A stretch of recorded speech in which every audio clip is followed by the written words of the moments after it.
there, welcome to the garden. It is evening out here, starting to be able to get out in the garden in the evening, which is super nice. It's just a beautiful kind of spring evening. Things are growing and changing. It's so much has already changed in the garden in the last couple weeks. It's just absolutely wild to see. I've got blueberries flowering that I'm looking at. My kale and collards are flowering. Lettuce is coming up. I'm gonna harvest a little bit of lettuce for lunches in the next couple days, so I thought I would just take you with me as I harvest that and talk a little bit and just kind of chat while we're out here in the garden. I've been seeing so many different plants starting to show up at the garden centers and at the stores, which is just always exciting too. So a lot of my container lettuce is still small stages. So everything is kind of looking like this. First kind of true leaves, you know, just starting to really come up. So obviously not ready to harvest yet, but I did get a few lettuce starts the last couple, I think I got it a couple weeks ago, and so those are definitely ready to harvest. I'm gonna harvest some of those leaves, and then there's still a little bit of kale that hasn't started bolting, hasn't started flowering yet, so I can harvest that too, which is going to be really good. So let me just show you all those different things. I have a red butter crunch here and a green butter crunch. So I am just gonna take the biggest leaves off the outside. This is typically how I harvest lettuce. It's that like cut and come again kind of method, I think is what people call it. But you just take the biggest leaves off the sides and then you let the plant keep growing, and it just keeps producing more and more leaves, and you can get a pretty good like harvest with just a few leaves for the amateurs and stuff that we're going to be using this week. This is going to be perfect, but it really doesn't, you know, you think even if you're using your lettuce for decorative purposes, like, oh, I'm making these heads so much smaller, kind of ruining the decorative value. But the truth is, pretty soon, if you let those leaves stay, you're going to have to groom them off anyways. If you don't want the slugs and the bugs to get to them, right, you're going to have to take this off.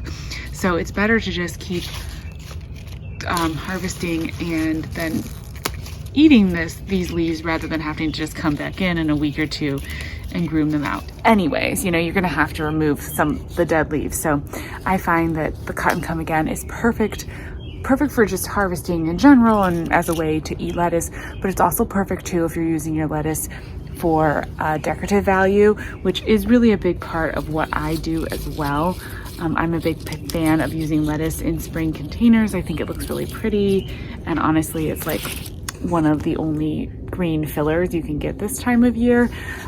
So for a couple days, it'll be a little smaller, and then within a few days, it'll be back to being big and full. So these are the butter crunch lettuces, super delicious. I like butter crunch lettuce. I like that kind of like softer texture that they have. I just think it's really nice, perfect for sandwich, but also perfect for salads and stuff like that too. And then we have some dazzling blue kale. I thought I lost these plants, but they have pushed through and kind of come back. Oh, this one got knocked over. I'll just harvest that. Well, did it? Or is it just growing sideways? Maybe it's just growing sideways. Okay. I think it just must have gotten bumped. Of course, I didn't bring anything to carry my lettuce in. Let me see. I'll just stick it in this and get a few more leaves. So same thing with the kales. You can do the cut and come again method. Just take the bigger leaves from the outside. This is a lancenato kale over here. I'm gonna take some of these bigger leaves. It'll be yummy. Perfect. Into my little impromptu lettuce container. It's kind of fun looking. Yeah, and a little bit out of the herb container anyways, because the herbs are getting nice and big. I did come out here and actually harvest a few of them for a tomato sauce that I made, and they were delicious. I really enjoy this. Is just a Greek oregano And then this is like a lemon, variegated lemon thyme, which is, so that is all there is to my lettuce harvesting practices. I love the container lettuces because I feel like even if you have a tiny garden, it's just a great way to get an actual harvest that starts to replace what you would be buying at the grocery store. Coming this time of year, I start stopping buying any lettuces from the grocery store. Now, I'm not eating massive salads every day, so if you're a huge salad eater, maybe this wouldn't work. But if you're like me and you just like to have like an occasional salad or lettuce on your sandwiches, this works beautifully, and it's delicious and just such a nice addition. And there's something really rewarding about harvesting out of your own garden and being able to take that food and go cook with it and use it. I've heard a few people talking about how, you know, some food, like when you start eating it out of the garden, it takes a little bit of adjustment. I remember I house sat and when I was just out of college and there were chickens and they said, you know, like, oh, we're gone, go ahead and any eggs that you collect, you know, you can just take and eat, like, just don't worry about it, just take them and eat them.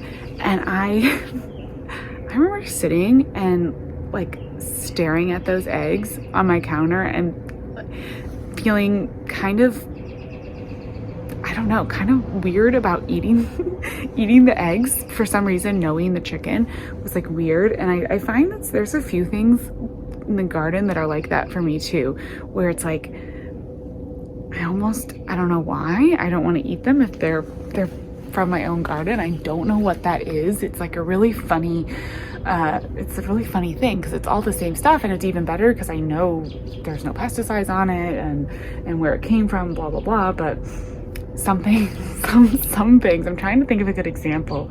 I've gotten better and better over the years, and better about growing just the things that I actually want to harvest and mess with and eat, because part of that process too is you find that you have to actually like deal with the plant. I think one of the good examples of that is a broccoli I grew, and then, you know, I harvested it out of the garden, which was great, but like I had to go clean it, and then there were all these like bugs on it and they were coming off of it, and I was like, this was too much for me. You know, the tomatoes and peppers, they don't usually get too dirty, so I like that. And I've definitely found that I kind of like things that I don't have to do a ton of work with, because some crops, obviously you have to turn them into the meals that you want to make, and you have to process them a lot more. I definitely tend to lean toward things that I don't have to process as much.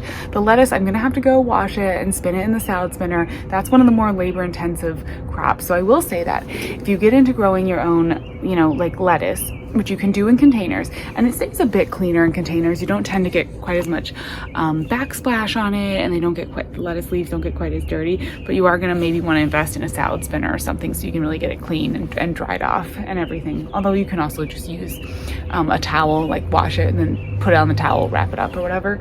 But if you've got something that you're like, this is just, you know, too much work when I pull it out of the garden, that's a valid thought too. I completely understand that feeling, and I have definitely had that feeling before.